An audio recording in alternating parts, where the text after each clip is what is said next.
Alien, Earth Episode 6 just dropped one of its most shocking and brutal twists yet, and it leaves Prodigy hanging on the edge of total doom. That heartbreaking final moment wasn't just for shock value. It hides a secret betrayal that changes everything we thought we knew. But is Prodigy truly doomed, or is there a hidden play we all missed? Let's break down that insane ending and what it really means. According to the conclusion of Alien, Earth Episode 6, The Fly, Boy Kavalier's business, Prodigy, might be headed for catastrophic collision with Morrow, Yutani, and a number of important personalities on Neverland Island, including Wendy. The Fly is a witty reference to the eponymous episode of the popular Breaking Bad Season 3, in which Walt and Jesse spent endless hours trying to kill a fly in their meth lab.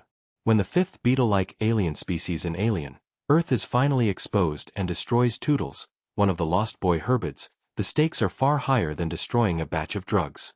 Furthermore, only 3 weeks before the Prodigy hybrids are revealed to the world, crisis is brewing for almost all of them.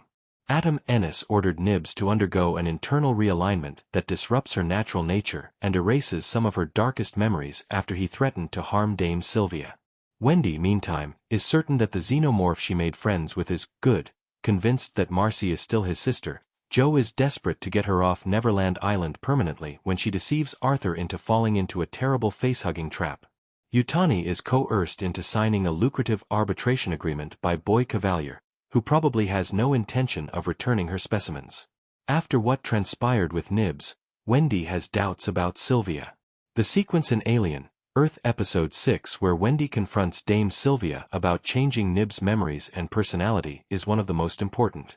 Wendy accuses Dame Sylvia, and Prodigy, of corruption, despite Dame Sylvia's attempts to portray the changes as holistic benefits and her claim that she is a doctor who just provided her medication. Wendy insists on being addressed by her human name, Marcy, despite Kirsch's view of humanity as fundamentally self-centered and excessively sentimental. The quickly expanding xenomorph, who was created at the end of Alien, Earth Episode 4, appears to have become Wendy's companion while this internal turmoil is simmering.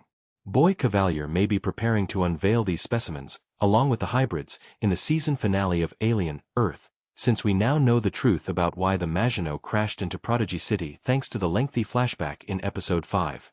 If he can contain all the aliens on Neverland Island, that is, set Arthur up to bring a xenomorph tomorrow, just a little. When Slightly uses a hatched facehugger to imprison Arthur in the secure lab in Alien, Earth Episode 6, his villain arc reaches its pinnacle. His initial attempt to entice Joe to the lab was unsuccessful because of his odd and unappealing offering. He struck gold when the fly-like aliens mutilated Toodles' body after Arthur hurried to the secure lab to see how he was doing. Morrow set Arthur up because he feared danger to Slightly's human family.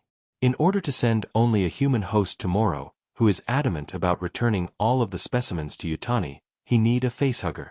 Starts dragging Arthur's body through an air vent with his facehugger attached. It's interesting to note that, unlike xenomorphs, hybrids can still attract fly-like aliens. What's most intriguing though, is that Kirsch watches Slightly set up Arthur and let him get beaten by a facehugger in the safe lab while remaining silent to Boy Kavalier. In any case, Kirsch's concealment cannot benefit Boy Kavalier and Prodigy, and fans of the Alien franchise already know that you should never trust a synth. There is an impending revolt against Boy Kavalier and Prodigy. During the first 6 episodes of Alien, Earth, Boy Kavalier has had almost everything go his way. After he strikes a deal with Yutani, knowing that she will comply with his wishes, he launches Wendy and his hybrids. His plan to crash the Maginot into Prodigy City in order to obtain the aliens is successful, and he is more than $50 billion richer. Nevertheless, from almost every perspective, Prodigy's empire seems to be collapsing. Wendy's faith in Prodigy as a whole would soon be strained by her mistrust of Sylvia. Slightly has already smuggled a xenomorph out of the lab, which is against Prodigy's interests. Sylvia may give up because she will undoubtedly be heartbroken by Arthur's passing. It's possible that Kirsch is keeping silent to prevent Boy Kavalier from losing it on the plane ride.